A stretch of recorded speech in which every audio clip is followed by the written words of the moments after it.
Instituto de Mobilidade Urbana de Manaus para saber se há alguma medida prevista para diminuir o número de acidentes nesses pontos da cidade, mas ainda não tivemos retorno. E essa foi uma semana com muitos registros de acidentes, como eu falei para você anteriormente. Na segunda-feira, um mototaxista morreu após um carro subir o viaduto de Flores na contramão. Na quarta, um motorista ficou ferido após colidir com a estrutura do viaduto Ayrton Senna. Tivemos ainda registro de atropelamentos e acidentes com danos materiais.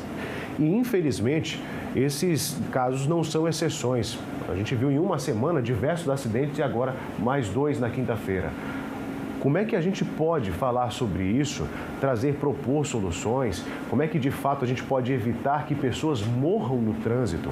Vamos conversar com o Juscelio Paiva, que está ao vivo com a gente. Tem mais informações, inclusive vai conversar também com o especialista, o Manuel Paiva, para falar sobre essa situação que está chamando a atenção. Essa semana, praticamente de segunda até esta quinta-feira, inclusive hoje, já temos registros de acidentes no trânsito na capital amazonense. Ainda nesta edição a gente conta para você. Mas é com você, Juscelio Paiva. Então, Breno, é uma escalada, né, com relação ao índice de aumento de acidentes de trânsito aqui na capital, segundo o Instituto Municipal de Mobilidade Urbana. Do mês de janeiro até o fim de março, ou seja, no primeiro trimestre deste ano, foram mais de 700 acidentes registrados aqui na capital, acidentes de trânsito. E com mortes registradas pelo menos 76 até ontem, quando aconteceu essa que nós mostramos na reportagem, lá na saída da estrada do aeroporto Eduardo Gomes, que é a Avenida Santos Dumont, com acesso à Avenida Torquato Tapajós. Diante disso, nós trouxemos aqui o especialista de trânsito, Manuel Paiva, para comentar sobre esse aumento. Como o senhor trouxe, não se restringe só à capital. É uma escalada que, pelo que o senhor percebeu aí, praticamente todo o país. Tem uma explicação para isso? Primeiro, acho que essa escalada é muito perigosa, porque mostra a imprudência do nosso motorista, mostra a falta de fiscalização que existe no sistema. É preciso que nós implantemos imediatamente, para ontem, um processo de fiscalização da velocidade, que tem sido o principal fator dos acidentes. É preciso que nós aumentemos o efetivo para a fiscalização. É necessário que nós iniciemos um processo de sinalização nos bairros periféricos da cidade, nos principais corredores. É necessário que a gente monitore o transporte coletivo. Nós nos deparamos com um acidente de trânsito na Epaminondas, onde um idoso foi atropelado. O idoso foi atropelado também próximo ao Colégio La Salle. Ou seja, essa escalada ela está se espalhando. Está sendo no motociclista, está sendo atropelando o pedestre, a pessoa idosa, ou seja, está aumentando esse círculo. E nós estamos contando vítimas, ou seja, tem que existir o mutirão pela vida. Nós estamos apelando a isso. Não basta só fazer um processo educativo agora. Nós temos que ser enérgicos. Nós nos deparamos, que isso é assustador, que no acidente de ontem que você se referiu, os 2 condutores não tinham habilitação. Significa o quê? Nós não estamos achando que o fato em si já é muito grave. A falta de uma blitz constante para evitar que aquelas pessoas que não têm uma habilitação comecem a usar ou comecem a ser punidas e não possam trafegar. Geram acidentes, geram vítimas. Agora, além da falta de consciência dos condutores, o senhor apontou aí essa falta de fiscalização dos órgãos de trânsito. Aí a gente toca num outro ponto, que é a instalação dos radares móveis na capital. Vai ajudar a reduzir esse índice tão alto de acidentes de trânsito aqui na cidade de Manaus? Eu não tenho nenhuma dúvida. O radar já está há mais de 9 anos sem existir. Hoje não existe punição para o mau motorista. O órgão público tem divulgado que multou 300 mil infrações do ano passado por uma frota de 900 mil veículos. Acontece se efetivamente nós tivéssemos fiscalização constante, se nós tivéssemos fiscalização eletrônica, de velocidade, de semáforo, essas infrações seriam quádruplo. porque nós convivemos com isso diariamente na cidade. A população está vendo, o usuário está vendo, o pedestre está vendo. Ou seja, esse fato é necessário que os radares sejam implantados imediatamente. O período de 3 meses nós achamos muito. É necessário, sim, todo o processo educativo, todo o processo de esclarecimento, ele requer que aquele mau infrator, ele seja punido. Quem tem medo do radar é o mau motorista. Quem não gosta do radar é o mau motorista, é aquele que está acostumado a fazer pega na Ponta Negra, na Estrada do Turismo, na Avenida das Flores, na General Rodrigo Otávio.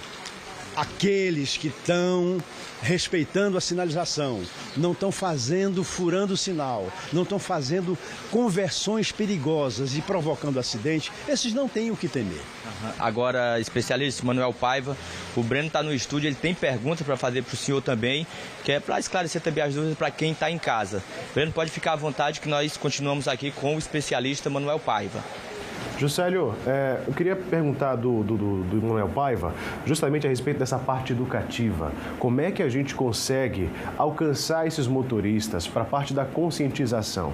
No que diz respeito à obediência das leis, no que diz respeito à velocidade, à sinalização, além dessa parte da educação, também por parte do poder público, como é que pode contribuir na parte da estrutura? A gente falou dos radares, mas além disso, o que mais pode ser feito para a educação dos motoristas e também para a parte da estrutura como um todo do trânsito?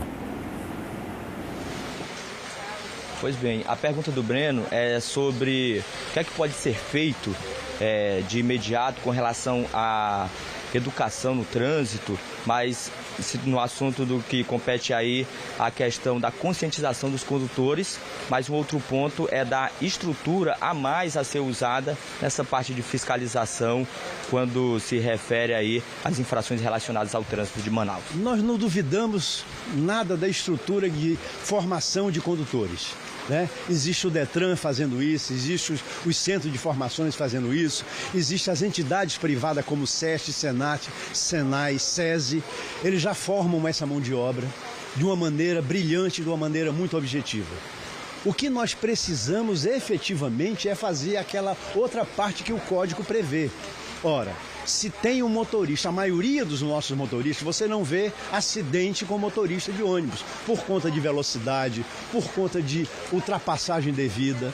Nós estamos vendo as principais vítimas desse assassinato que está havendo no nosso trânsito. São os motociclistas.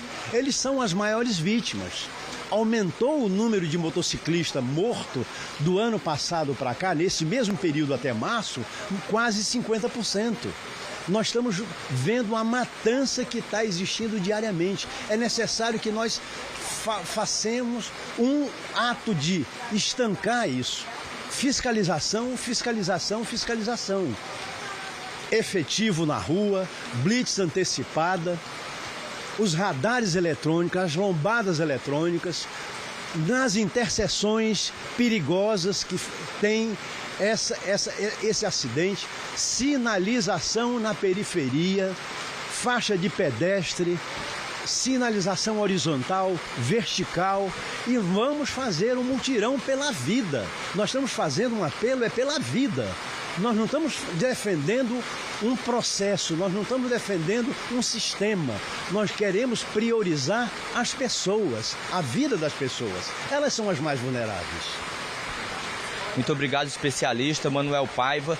São dicas importantes, Breno, trazidas aqui diante desse aumento no índice de acidentes registrados na capital, acidentes com mortes, mas principalmente 2 pontos principais que o especialista e também os diretores de trânsito aqui da capital trazem, a fiscalização, mas também a falta de consciência dos condutores que trafegam pelas ruas de Manaus. Então, para reduzir isso, é preciso que haja essa ação conjunta, Cada um faça a sua parte no trânsito e acreditamos aí que pode melhorar, reduzir esses índices pelo cenário que a gente tem acompanhado aí diariamente. Breno.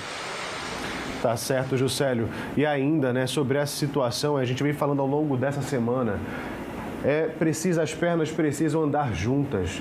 É o poder público e a gente, sociedade, precisa de fato para fazer esse trânsito melhor, porque um fica jogando para o outro, né? Mas é a população que não obedece às leis. Mas é a fiscalização por parte do poder público. São os dois que precisam caminhar para que mais pessoas, só nessa semana, tivemos diversos acidentes, atropelamentos, pessoas que perderam a vida no trânsito, para que mais pessoas não possam ser vítimas. É importante que a gente fale sobre isso. Um ponto muito importante que o Manuel Paiva traz para a gente aí a respeito disso, que tem credibilidade, muita competência, muito conhecimento para falar a respeito disso. Obrigado pelas informações, Josélio. Inclusive, você pode participar com a gente, 92985044085. Já temos algumas participações aqui.